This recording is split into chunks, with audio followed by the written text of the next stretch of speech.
Welcome to Hosanna Ministries లేమల్లె.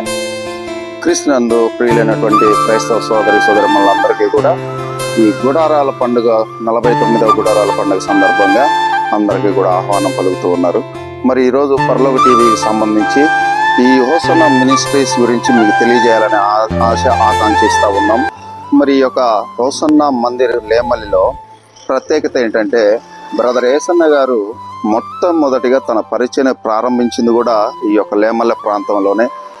ఆ ప్రారంభించినటువంటి రేకుల యొక్క షెడ్ కూడా కాదు, లేకపోతే బిల్డింగ్ కాదు, ఒక పూరి పాకలో దేవుని యొక్క పరిచర్యను ప్రారంభించి ఎన్నో ఇబ్బందులను ఎదుర్కొని, ఎన్నో కష్టాలను ఎదుర్కొని ఈ రోజున మరి ఇంతటి గొప్ప మినిస్ట్రీకి ఎదగడానికి కారణం సేవకులు, పరిచర్యలో ఉన్నటువంటి విశ్వాసులు, ప్రార్థనలు.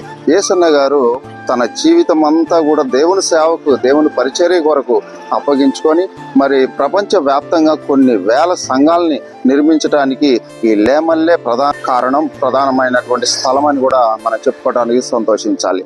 ఈ యొక్క మందిరాన్ని లోపల యేసన్న గారు చేసినటువంటి ప్రతి ఒక్క ప్రార్థనా గృహ గాని, వారు నివసించిన ప్రాంతం గాని ఇప్పుడు మనం చూద్దాం.